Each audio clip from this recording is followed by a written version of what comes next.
এজন্য দুনিয়াতে যারা সুদ খায় তাদের সম্পদে কোনো বরকত নাই, তাদের শুধু রোগ আর রোগ, টেনশন আর টেনশন, আছে না নাই? আবার বিশ্বনবী বললেন যারা সুদ খায় তাদের তিনটা শাস্তি। কয়টা? আরো জোরে বলেন কয়টা? এক নম্বরে কিয়ামতের দিন আল্লাযীনা ইয়াকুলুনার রিবা লা ইয়াকুমুনা ইল্লা কামা ইয়াকুমুল্লাযী ইয়াতাখাব্বাতুহু শাইতানু মিনাল মাস। সুদের এক নাম্বার শাস্তি, কিয়ামতের দিন সুদখোর যখন কবর থেকে উঠবে, রব্বুল আলামিন তাকে জিনে ধরা রোগীর মতো, পাগলের মতো উঠায় দিবে। সুদখোর কবর থেকে উঠে ভূতে ধরা রোগীর মতো, জিনে ধরা রোগীর মতো, পাগলের মতো লাফাতে লাফাতে উঠবে। তারে দেখে কিয়ামতের ময়দানের সবাই বুঝবে লোকটা হলো সুদখোর। কি খোর?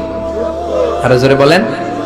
এটা হচ্ছে এক নাম্বার শাস্তি। দুই নাম্বার শাস্তি বিশ্বনবী বললেন, আমি স্বপ্নে দেখলাম কিছু লোকের পেট হচ্ছে বিশাল বড় ঘরের মতো, আর ওই পেটের ভেতরে দেখলাম ভয়ঙ্কর বিষাক্ত সাপ।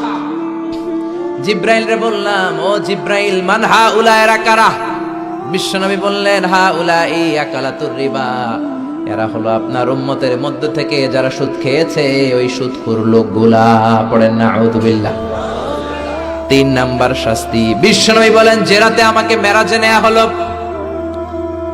রাআইতু লাইলাতা উসরিয়া বি, মেরাজের রাতে আমি দেখলাম রক্তের একটা নদী, ওই নদীর উপর কিছু লোক সাঁতার কাটে।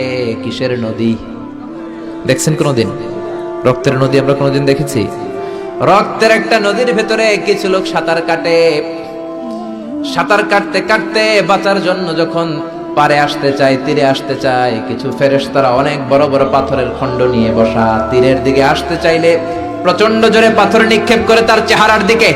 পাথরের আঘাতে ওই লোকটার চেহারা ছিন্ন বিচ্ছিন্ন হয়ে যায়। লোকটা চিৎকার করতে করতে আবার রক্তের নদীর মাঝখানে চলে যায়। আবার তীরে আসতে চাইলে আবার পাথর আছে না নাই? জোরে বলেন। বিশ্বনবী বললেন, মান হাউলা ইয়া জিবরিল, ও জিব্রাইল, এরা কারা? বিশ্বনবী বললেন, এরা হলো আপনার সুদখোর উম্মত। এরা কারা? এজন্য সুদ খাওয়া যাবে? জোরে বলেন, সুদ খাওয়া যাবে? খবরদার, সুদ খাওয়া যাবে না। সুদের বিপরীতে আমরা ব্যবসা করব। ব্যবসায় বরকত দিয়েছে কে? বিশ্বনবী বললেন, রিজিককে আল্লাহ 10 ভাগ করেছেন, তার 1 ভাগ দিয়েছেন পৃথিবীর অন্যান্য পেশার ভেতরে, আর 9 ভাগ দিয়ে দিয়েছেন ব্যবসার ভেতরে। সুবহানাল্লাহ। রিজিকের 9 ভাগ থাকে ব্যবসার ভেতরে, এজন্য সুদ খাওয়া যাবে না। সুদের সাথে ইসলামের কোনো সম্পর্ক। আমরা ব্যবসা করব। আপনি মুশারাকা সিস্টেমে, মুদারাবা সিস্টেমে, আপনি মুরাবাহা সিস্টেমে ব্যবসা করেন, ওই ব্যবসায় বরকত দিবে কে? জোরে বলেন কে? সুদ হারাম এই কারণে, কারণ টাকার ভেতর থেকে টাকা আসে না। আপনি 1 লক্ষ টাকার একটা বান্ডিল আপনার আলমারির ভেতরে আজকে রাখলেন, 1 বছর পরে খোলার পরে এটা কি 1,10,000 টাকা হবে?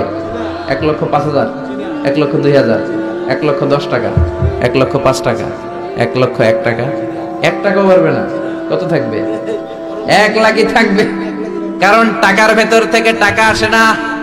টাকার ভেতর থেকে টাকা আসে যখন ওই টাকার সাথে শ্রম যুক্ত হয়, যখন টাকার সাথে কষ্ট যুক্ত হয়, যখন টাকার সাথে মেধা যুক্ত হয়। ঠিক কি না? তো আপনি টাকা দিয়ে কেমন করে টাকার ভেতর থেকে টাকা নেন? এটা হারাম। হয়তো আপনাকে ব্যবসায় অংশগ্রহণ করতে হবে, লাভ লস দুইটাতে অংশগ্রহণ করতে হবে, রিস্কও থাকবে। আপনি ব্যবসায় টাকা দিয়ে শুধু লাভ নিলেন, লস নিলেন না, এটাই সুদ। ঠিক কি না?